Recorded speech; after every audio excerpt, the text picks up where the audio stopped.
Monsieur Stéphane Merlin, vous êtes directeur associé du cabinet Pivadis, un cabinet qui travaille dans la stratégie et le développement économique, spécialisé dans le domaine du commerce, de l'artisanat, des services et du tourisme.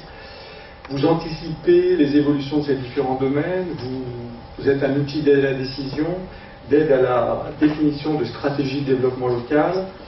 Vous avez été missionné, comme Bernard Poirier l'a rappelé, par le Pays de Rennes pour aider le territoire à réfléchir à la révision de son schéma de développement commercial, enfin de sa charte du risque commercial, et maintenant de son scope.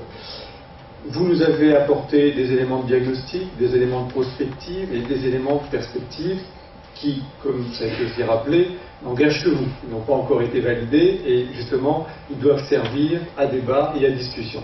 Si vous voulez bien venir à la télé. Bien, bonsoir à tous. Oui, donc je vais essayer de vous donner la vision la plus claire possible. Bien sûr, très vite, de ce qu'est le commerce aujourd'hui sur le pays, mais vous avez eu un cas de page, je pense qu'il est très concret. Et surtout, de ce que peut être le commerce demain. Nous vivons aujourd'hui une véritable révolution en matière de commerce. Elle est bien sûr technologique, on pense tout de suite au e-commerce, mais elle est beaucoup plus profonde que ça. Elle est en réalité sociologique. Et donc, on va être amené finalement à travailler sur un matériau qui est extrêmement mouvant. Quand on fait de la prospective en matière de commerce, il ne faut jamais oublier que tous les 5 ans, 35% des locaux commerciaux changent d'activité, d'enseigne, sans même encore parler du changement de l'humain, de celui qui tient ou de celle qui tient le commerce et qui peut être encore plus rapide. Alors, le Pays de Rennes, c'est une densité et une présence commerciale très importante parmi les grandes agglomérations françaises. C'est plus de 6 000 établissements de commerce et de services, c'est plus de 870 000 m² de surface de vente, 19 000 emplois, et c'est près de 3 milliards d'euros de chiffre d'affaires, dont il est à noter 400 millions d'euros qui sont réalisés avec des personnes qui n'habitent pas le pays. J'insiste sur ce point parce que c'est aussi une spécificité en termes de capacité de rayonnement. Ceci étant, pour la première fois depuis que des études sont réalisées sur le sujet, sur les différentes échelles, d'abord Rennes Métropole à l'époque, puis aujourd'hui le Pays de Rennes, eh bien c'est la première fois qu'on s'aperçoit qu'il y a un découplage entre l'évolution démographique et l'évolution commerciale en nombre de locaux commerciaux.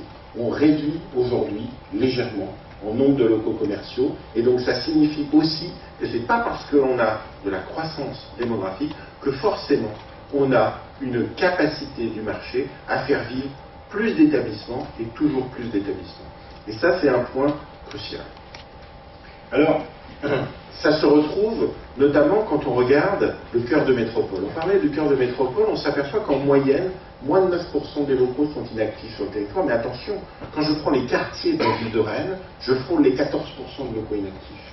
Et je m'aperçois qu'effectivement, j'ai déjà une évolution qui est assez différente entre les fonctions de quartier dans les densités urbaines les plus fortes, et puis la réalité dans chacune de vos communes en termes de commerce. De la même manière, je m'aperçois que la proximité n'a pas forcément une facilité à vivre dans toutes les communes. Pourquoi? Parce qu'on est aussi sur des principes de réalité économique, un tissu qui est fragile. Pourquoi? Parce qu'on est dans un mode de consommation qui reste un mode de consommation des années 90 et 2000, qui est en train d'évoluer, mais où, sur le fond, la proximité en soi capte dans le meilleur des cas 20% simplement de la dépense, 25% dans des cas exceptionnels, de la dépense effectivement des habitants.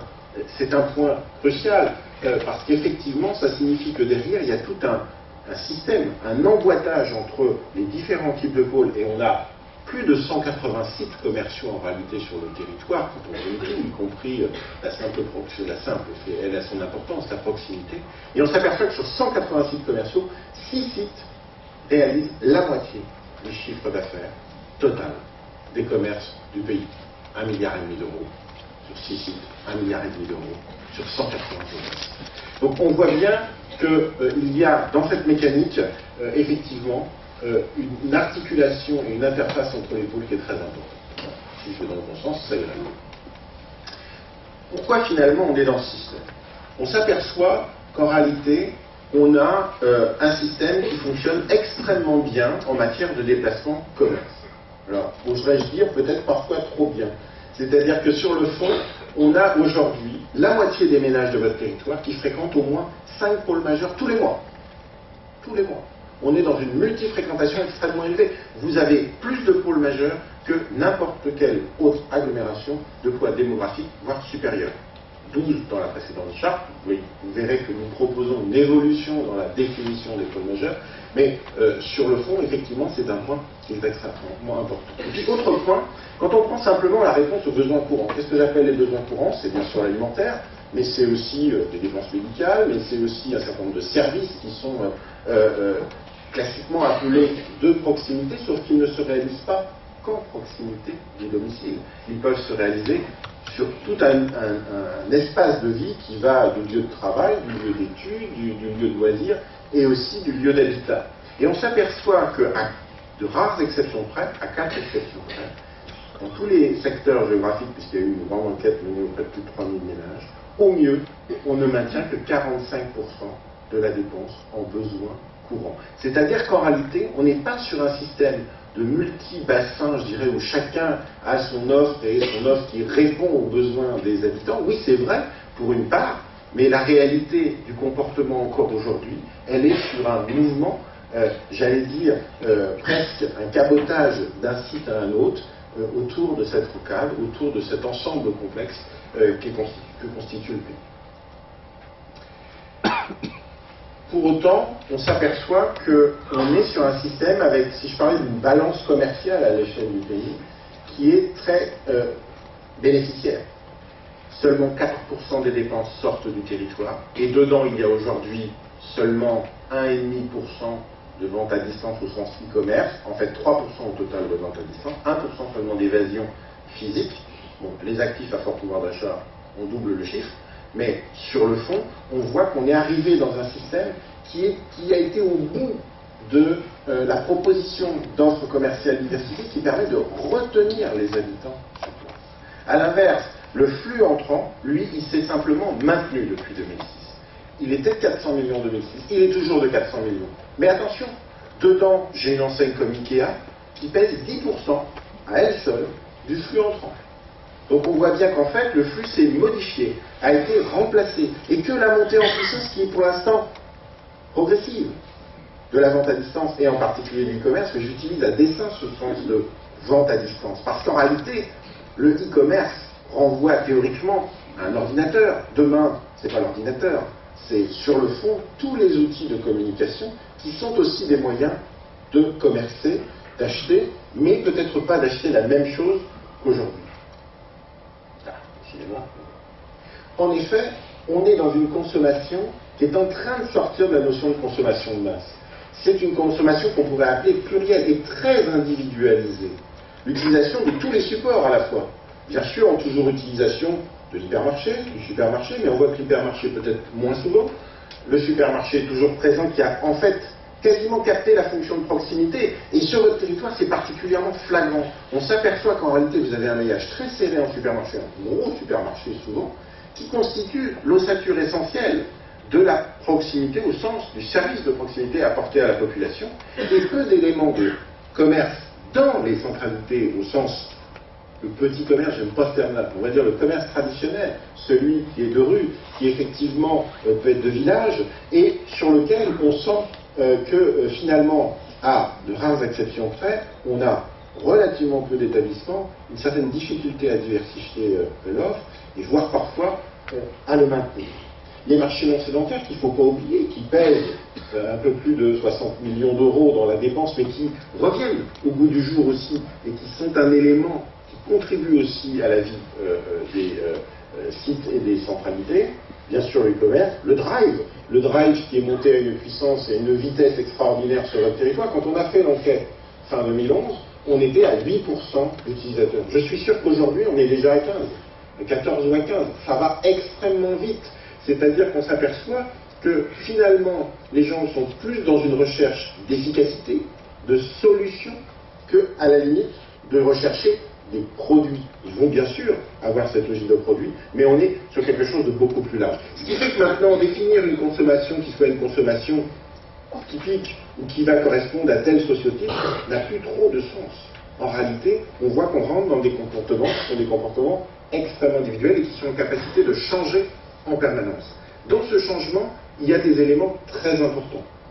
La déconcentration des ménages, le fait qu'on ait plus de familles monoparentales, qu'on ait plus de personnes seules, a des incidences considérables sur les modes de consommation. La famille à géométrie variable a également des incidences considérables dans les pratiques.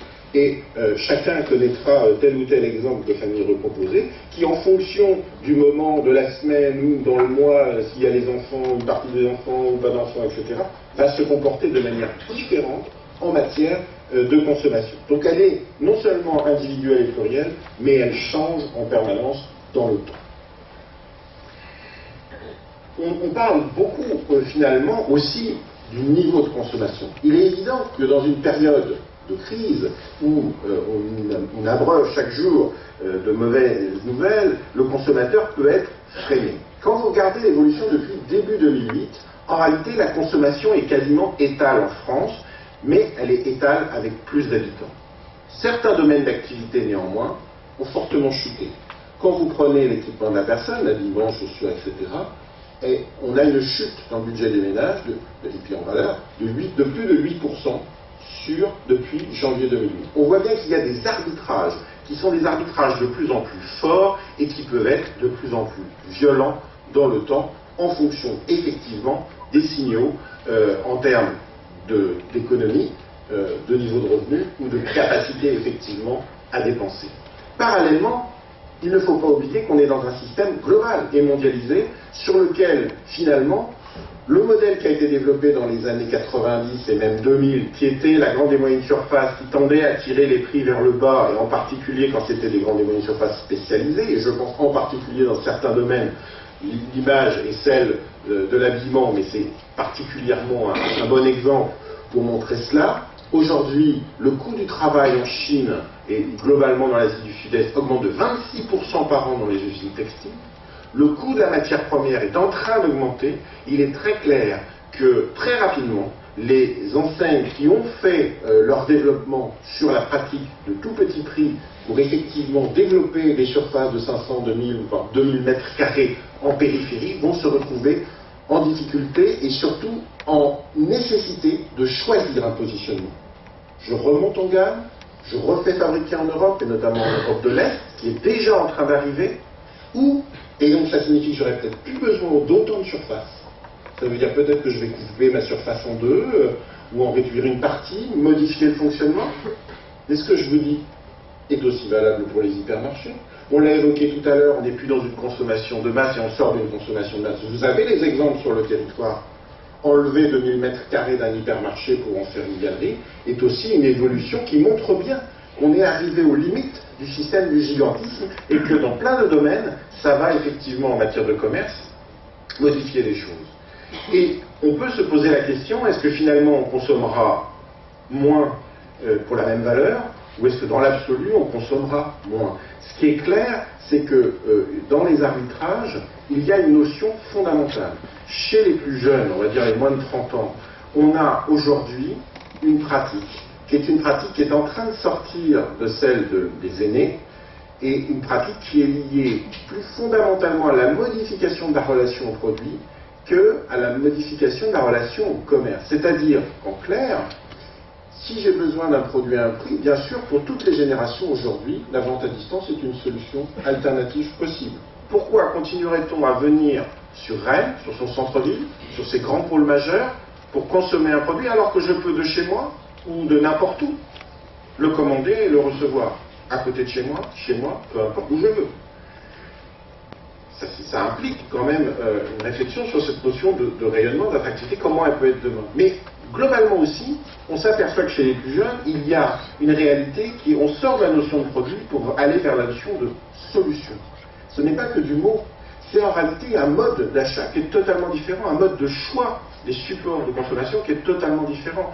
Et au final, on voit bien qu'on pourrait oser dire que le commerce, certes pas dans 10 ans ou dans 20 ans, mais si on projette, si on essaye de se projeter un peu sur les mutations qui peuvent apparaître, et le commerce peut bouger très vite, c'est quasiment la notion même de base, depuis le Moyen-Âge, du commerce, c'est-à-dire un commerce sédentaire qui se positionne à un endroit pour une zone de chalandise et une clientèle dédiée, alors qui est plus ou moins large et qui a été plus ou moins large, mais qui sélectionnait des produits, les apportait au plus près du consommateur, faisait sa propre sélection et avait sa plus-value, en réalité, c'était d'apporter le produit au plus près du consommateur.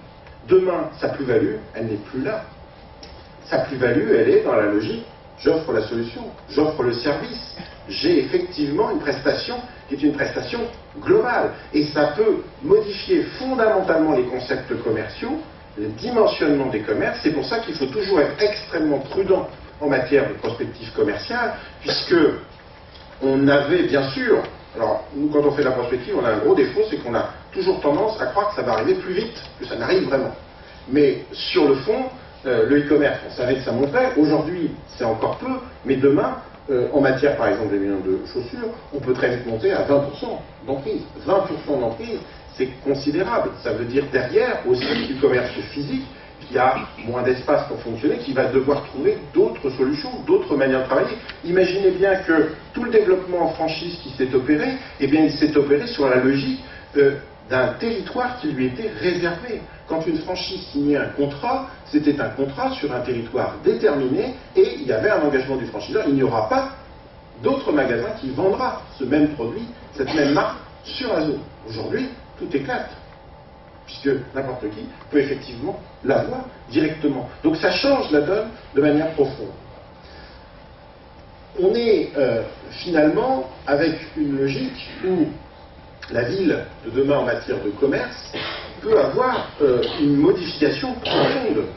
On le voit, il y a eu des friches commerciales, qu'on appelle la vacance de locaux commerciaux dans le temps, progressivement, notamment sur les centres-villes ou sur les commerces de quartier. On l'a évoqué dans le cas de Rennes, où c'est frappant aujourd'hui, même si ce n'est pas grave comme dans certaines communes. Je pense à la ville de Rennes. La ville de Rennes, c'est, en fonction des quartiers, 20-25% des locaux inactifs. Il faut avoir en tête ces chiffres-là. Ils ne sont pas sur une croissance démographique comme vous, ils n'ont pas forcément les mêmes niveaux de revenus, et on s'aperçoit que c'est 20 à 25% de locaux inactifs. Donc c'est considérable, ça modifie la vie de la ville. Je ne dis pas que c'est ce qui va arriver, mais je dis qu'il faut être particulièrement attentif à cette modification profonde. Oui? De quoi? Non, la ville de Marseille. Ah oui, bah, je suis tellement dans Rennes que... Non, c'est 14% sur les quartiers de la ville de Rennes, 14% de locaux inactifs. Et sur la ville de Marseille, il y a 20-25% de locaux inactifs. J'ai vu. Voilà. Donc, ça j'en ai déjà évoqué, c'est pas la peine d'en reparler. En fait, ce qu'il faut bien voir, c'est qu'en réalité, on parle toujours du commerce de manière générale. Il n'y a pas le commerce, il y a plutôt les commerces. Et dans les commerces, il y a différents besoins.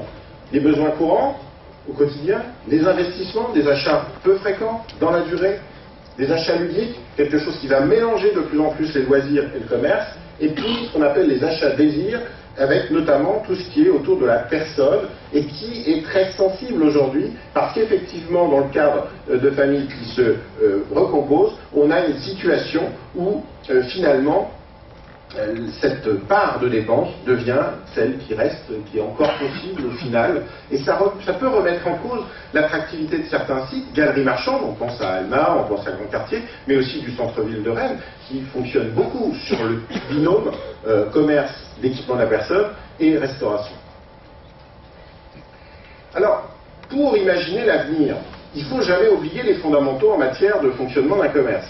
Un commerce, c'est bien sûr une zone de chalandise. La zone de chalandise, elle devient, on va parler de zone d'affluence, ça va être la géométrie variable. Bon. Marché théorique, ça encore, on arrive à mesurer. Et puis cette notion d'emprise, c'est effectivement aujourd'hui, le pays de Rennes a 96% de part de marché auprès des habitants du pays de Rennes. Mais demain, il n'aura plus 96% de part de marché, ne serait-ce que mécaniquement par l'évolution du e-commerce. Après, il peut y avoir dans le e-commerce la vente à distance des entreprises locales qui effectivement tirent parti de cette évolution, et ce ne sera pas en soi une évasion, mais ça partira, c'est-à-dire ce ne sera plus une notion de locaux commerciaux et de surface commerciale, mais ce sera peut-être une logique de logistique, de showroom, de vision qui sera différente. il faut bien avoir en conscience également qu'en fonction des hypothèses que l'on prend sur le niveau de consommation à terme et les évolutions démographiques, la sociologie de l'évolution démographique, en partant d'un même chiffre d'habitants supplémentaires donné en objectif, je peux passer d'une fourchette de 10 jusqu'à 24% de marché en plus à l'horizon 2020.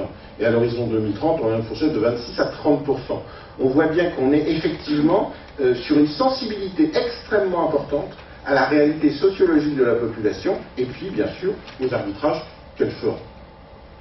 Du coup, quand on traduit ça en mètres carrés absorbables, les champs des possibles sont très grands. Mais le champ des possibles, il va aussi incorporer des notions où quand on parle, par exemple ici, d'un maximum, c'est un maximum en mettant tous les feux au vert. C'est-à-dire que j'ai effectivement les niveaux de consommation qui restent élevés, un profil de population qui est le plus favorable à la consommation, etc., etc. Donc je mets effectivement tous les feux au vert. Et on voit que dans ce cas-là, on est en gros sur une enveloppe absorbable à l'horizon de 2020 de 108 000 m². Mais si je fais le même exercice, mais attention, j'ai une sociologie un peu différente, c'est-à-dire que je n'ai pas 48 000 ménages de plus, mais j'en ai 38 000, mais toujours 60 000 habitants, et bien là je descends, mon maxi il est à 71 000, et je m'aperçois que mes médianes, 33 000 seulement à l'horizon 2020, 16 000 dans cette hypothèse qui est plus basse, on voit bien que la capacité du territoire à absorber encore plus de surface est un peu contredite par ses capacités aussi, effectivement, à faire sa mue commerciale, sachant qu'il pourra y avoir des recompositions,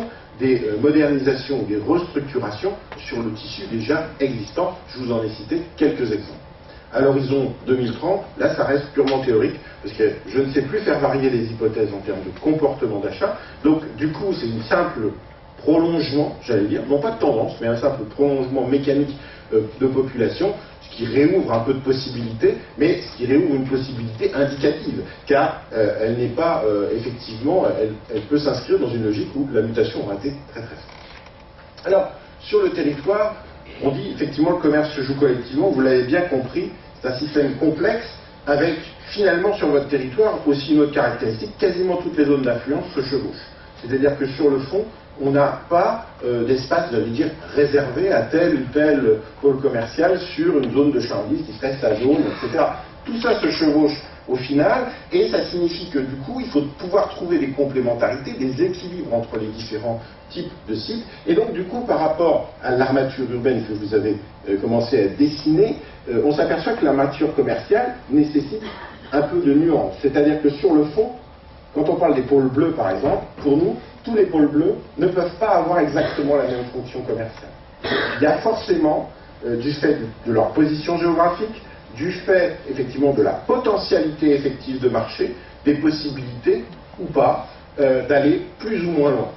On a trois enjeux en matière de commerce, c'est vrai sur notre territoire plus particulièrement, mais à la limite, honnêtement, je le retrouverai un petit peu sur d'autres territoires, sauf que chez vous, avec la ville archipel, cette notion de centralité, de maillage, prend tout son sens, alors qu'on ne le retrouve pas forcément dans d'autres agglomérations. Trois enjeux. Un enjeu de service à la population. Le commerce, c'est aussi un service à la population. C'est cette notion de proximité.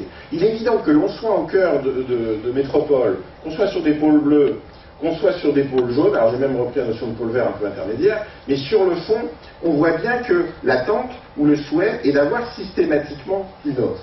Il faut, et là, on a nous notre point de vue d'analyse et de prévision, c'est que sur le fond, on sait pertinemment qu'on a des logiques de marché et que plus on avance dans le temps, plus ça coûte cher. Une boulangerie, n'oubliez jamais, en gros, 300 000 € d'équipements et de travaux pour réaliser aujourd'hui une boulangerie. Ça veut dire que il y a quelques années, le chiffre moyen d'une boulangerie, c'était 260 000 €. Aujourd'hui, ce n'est pas 260 000 € de potentiel qu'il faut faire, c'est 450 000 minimum pour pouvoir amortir. Donc ça signifie qu'on est dans un système où plus on va, plus il faut du chiffre pour arriver à faire vivre. Une supérette aujourd'hui, 1 200 000 € demandés généralement par les enseignes dans des conditions économiques normales pour venir. Il y a quelques années, en 10 ans, on nous demandait 600 000 €. Donc on voit qu'on a... Et je peux vous coupler, si Lidl ferme aujourd'hui des magasins, c'est parce qu'il ne veut aucun magasin en dessous de 4,5 millions ou 5 millions d'euros de chiffre d'affaires. Voilà. Donc on voit effectivement qu'on est dans des logiques qui sont aussi des logiques commerciales de concept, où il y a une réalité économique qui est assez dure, qui est assez tranchée, où effectivement la rentabilité dépend aussi d'un certain nombre d'indicateurs, notamment en termes d'investissement. Je rappellerai qu'il y a aussi toute cette problématique autour du coût des locaux commerciaux, du coût de construction. Dans les années 2000, 42% d'augmentation des loyers commerciaux, là où il y avait 16% d'augmentation du chiffre d'affaires des commerces. Le poids des loyers est un élément extrêmement important et sur lequel, honnêtement, en tant que collectivité, il n'y a pas énormément de marge de manœuvre, si ce n'est sur des interventions bien sûr très précises. Mais attention, l'intervention sur la notion de loyer et coût du local, ça pèse sur 10%, grosso modo. Si l'écart est plus de 10%, on sait que de toute façon ça fonctionnera pas. Donc des logiques de proximité. Des logiques de centralité, un enjeu de maillage, effectivement, on voit qu'il y a besoin d'adapter et peut-être d'avoir aussi certaines offres qui soient un peu plus larges en termes d'offres, pourquoi pas, sur certains pôles bleus, mais pas forcément sur tous les pôles bleus. La réponse aux besoins communs, c'est évident. Elle doit être partout sur les pôles bleus, pas forcément partout sur les pôles jaunes. Ça, c'est beaucoup plus difficile, notamment sur les marchés les plus courts. Et puis après, il y a la notion de rayonnement. Alors rayonnement, c'est vrai qu'on a mis plus cœur de métropole, ça peut être débat, mais sur le fond, ça s'élargit, tout dépend de la limite qu'on donne au cœur de métropole, puisque vous avez proposé 3 schémas.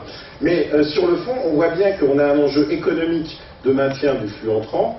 L'augmenter, franchement, je serais quand même assez prudent sur la matière. Mais déjà, rien que le maintenir, avec les 1600 emplois qui vont avec, c'est déjà une gageure et un enjeu assez important. Alors à partir de ça, sur ces 3 enjeux, comment on peut les décliner? Premier enjeu, la notion d'enjeu de rayonnement. Elle est aussi liée à votre définition, finalement, capitale régionale. Si on est capitale régionale, il y a aussi cette volonté d'avoir du rayonnement. En fait, on voit qu'il y a 3 fondamentaux pour réussir l'offre de rayonnement. Le premier, c'est d'avoir une offre concentrée. Or, j'ai dit que, historiquement, vous avez beaucoup de pôles majeurs et beaucoup plus que les autres.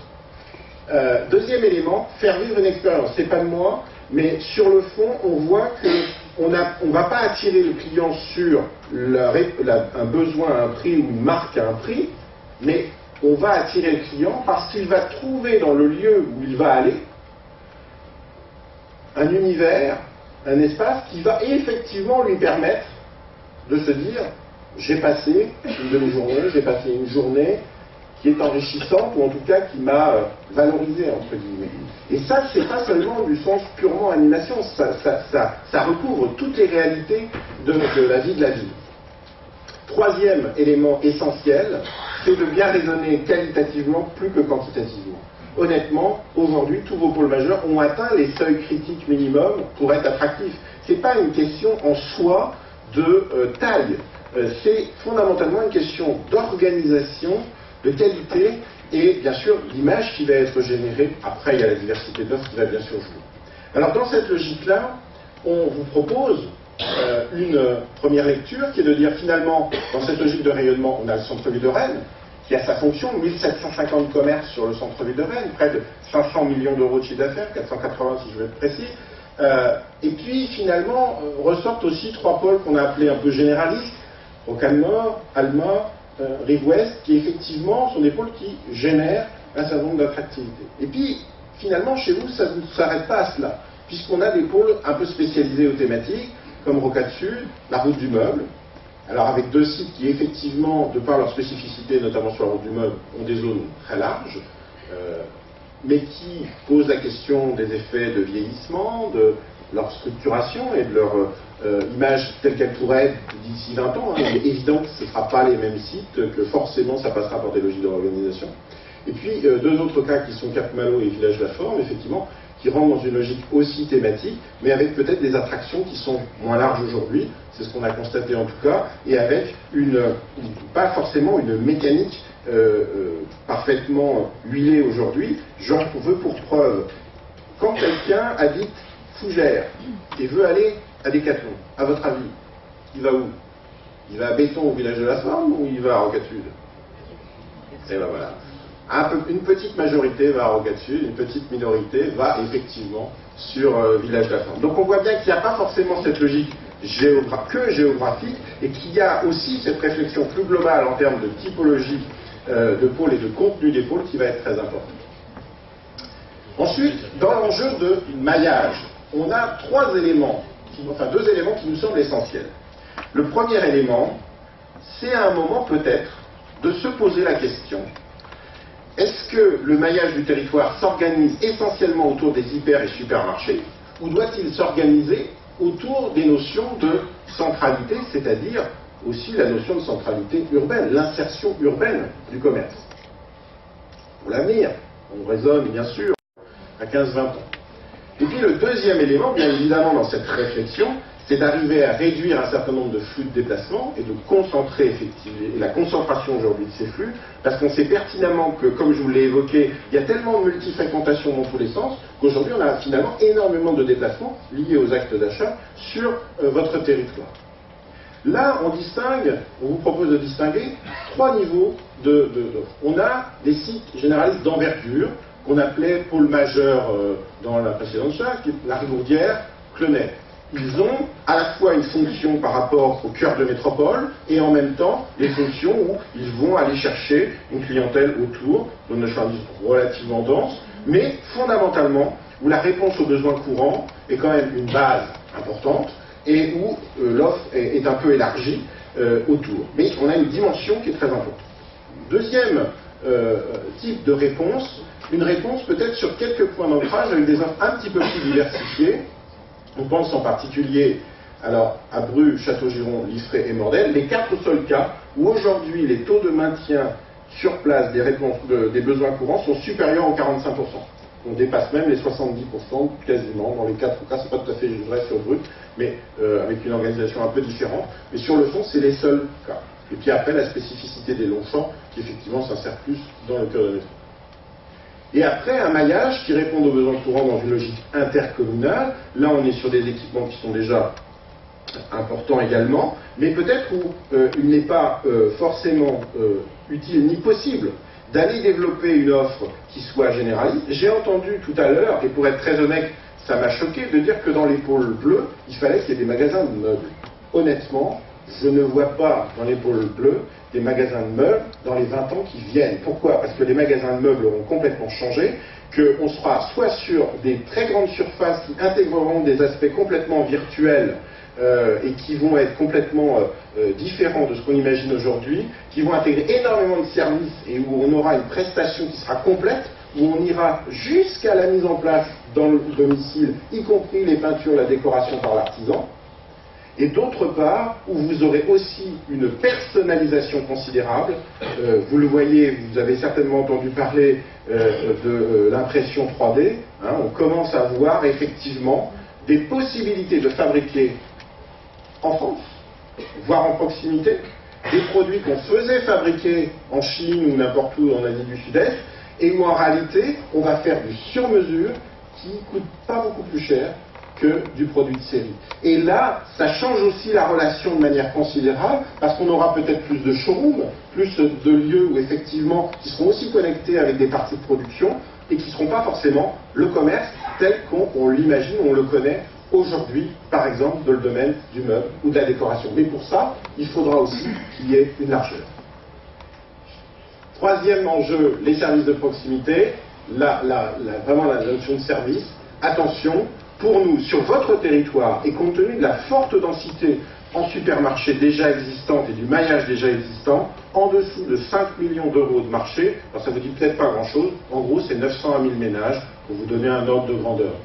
En dessous de ces chiffres-là, il y a aujourd'hui des communes qui possèdent des offres commerciales. Mais si on fait la projection en 2020, qu'on se dit quelles sont celles qui passent, et ce seuil potentiellement, et que l'on regarde effectivement la capacité éventuellement à renforcer le maillage existant et à se dire mais est-ce qu'on peut en rajouter, on s'aperçoit qu'en réalité on est extrêmement contraint.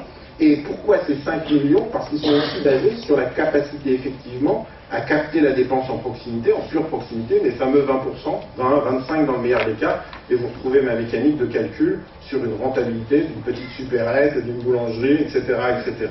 Et donc ça, c'est un point extrêmement important également, parce qu'il peut derrière avoir des incidences considérables sur les choix en termes d'aménagement. Et enfin, les offres qui soient proportionnées aux besoins locaux. Attention, on est dans un système extrêmement complexe où il y a, comme je le disais, des croisements partout. Tout ce qu'on va rajouter en plus et qui dépasse les besoins locaux, effectivement, on va forcément le prendre ailleurs, voire ne va pas fonctionner.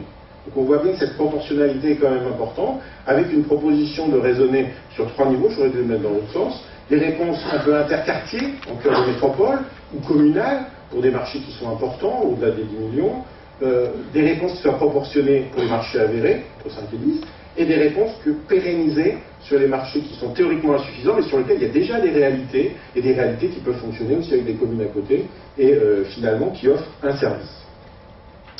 Quand on prend tous ces éléments-là, et puis du coup des communes qui se trouvent aujourd'hui sans offre forcément, et qui ne vont pas passer cette barre des 5 millions d'euros, on dit mais il y a peut-être d'autres manières de réfléchir que simplement le commerce sédentaire classique, pour effectivement apporter des réponses. Est-ce que c'est des points retrait d'achat de e-commerce? Est-ce que c'est des systèmes de livraison mutualisés? Voilà, il peut y avoir plein de solutions qui apparaissent. Alors, à partir de tous ces éléments-là, on s'est risqué à faire une carte, parce que de toute façon, rien ne vaut de mieux que d'avoir une image sur laquelle, j'aime bien le terme des documents martyrs, moi. Je trouve que c'est vraiment le point, voilà, d'avoir une proposition qui est une proposition sur laquelle il s'agit aussi de pouvoir effectivement essayer déjà.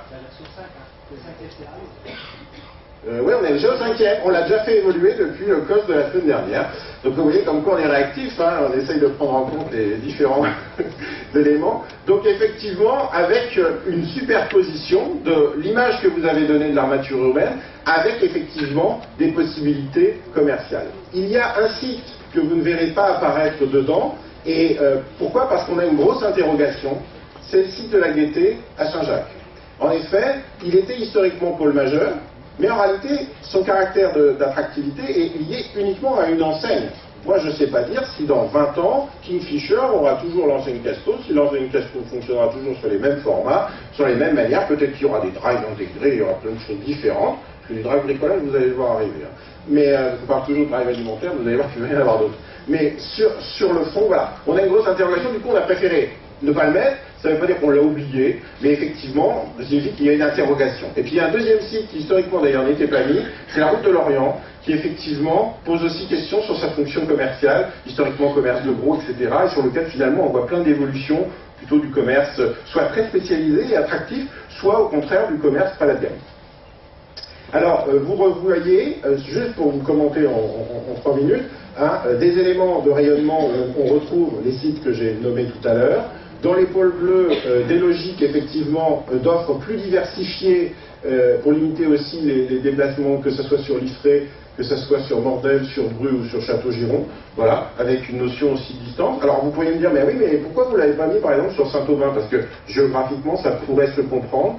Ceci étant, on estime que même à l'horizon 2030, on n'aura pas de marché encore suffisant pour y arriver. Ceci étant, ça peut très bien être un objectif plus long terme, hein, pourquoi pas.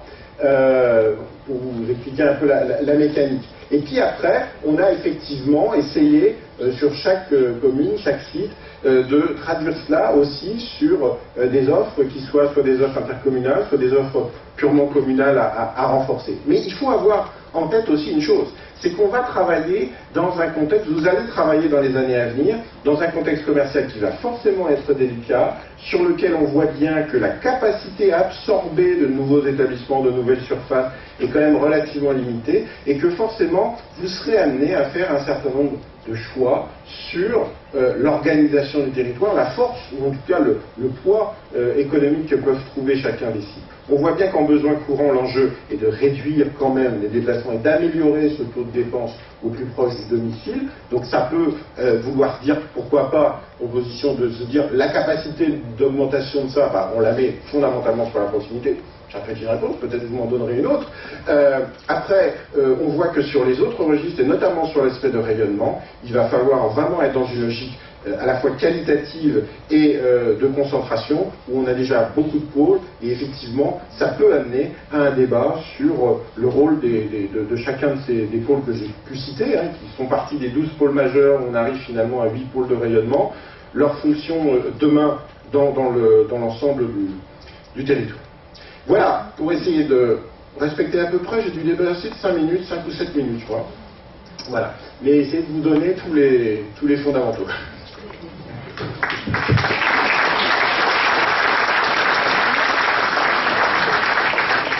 Merci bien, Monsieur Merlin. L'exercice était pas facile.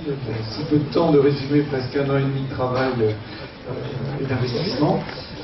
Vous avez à la fois esquissé des éléments sur l'état actuel de l'offre commerciale, on a obtenu quelques chiffres forts, sur des éléments de prospective, évolution des comportements de consommation, évolution de la structure des ménages, évolution sociologique tout court, et vous avez fait le lien pour finir avec comment on territorialise une offre qui répond mieux aux besoins des ménages et qui s'adapte aux évolutions notamment du e-commerce. Juste un point de détail, j'ai pas entendu parler de crise économique et de baisse du pouvoir d'achat. Je l'ai évoqué, la crise économique. Alors après, crise économique, sur le point de vue de la consommation, on sait très bien, et comme je l'ai dit d'ailleurs, depuis janvier 2008, en réalité, la consommation est à peu près étale en France. Elle a bougé, hein, mais elle est à peu près étale, sauf dans certains domaines de manière particulière. Il y a aussi un autre point. Il ne faut jamais oublier que dans l'arbitrage du budget des ménages, il y a des budgets qui peuvent faire mal.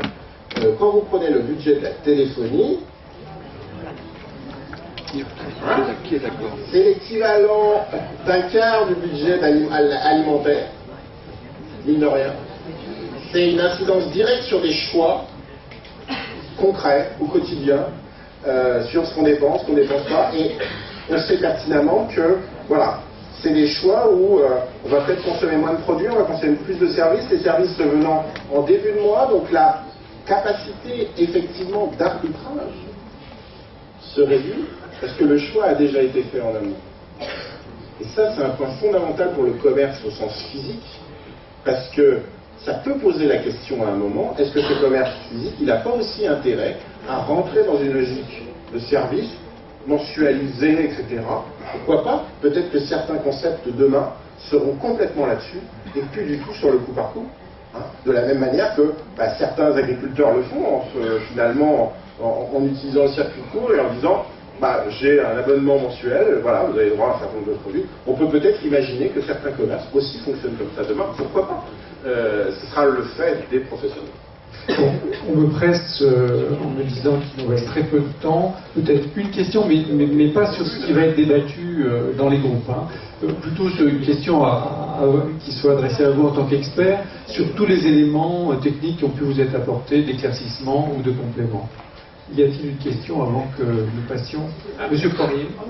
Finalement, vous dites que le consommateur est flexible, finalement, est-ce qu'un Scott peut régler quelque chose, peut réglementer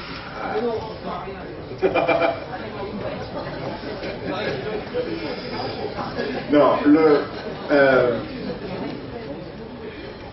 il est clair que le SCOT ne réglementera pas de sorte qu'on dise alors messieurs dames, aujourd'hui vous allez acheter à tel endroit votre salade et puis demain vous allez acheter votre meuble à tel endroit.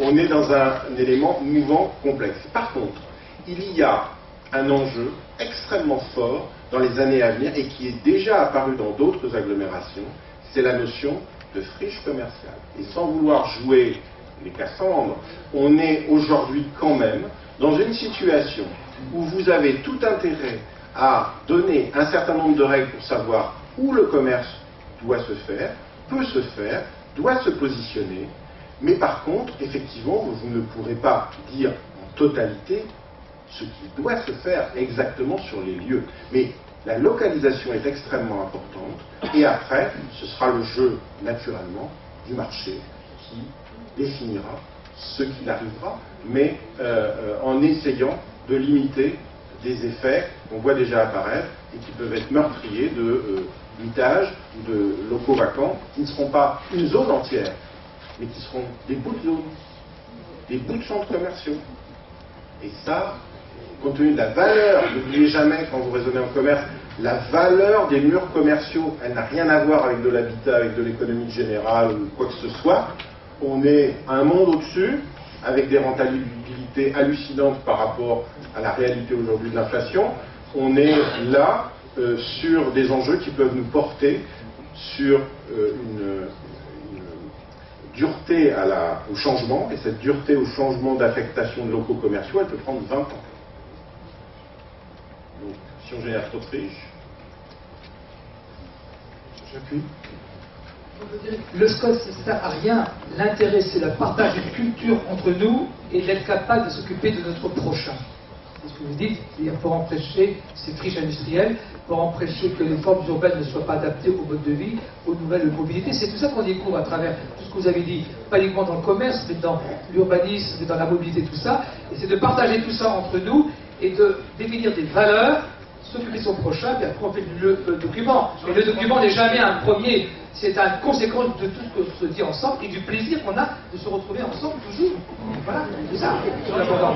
C'est ça qui est unique un peu en France.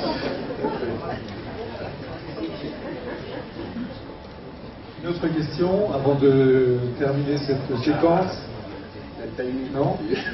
Bon, je passe la parole, je vous remercie, M. Merlin.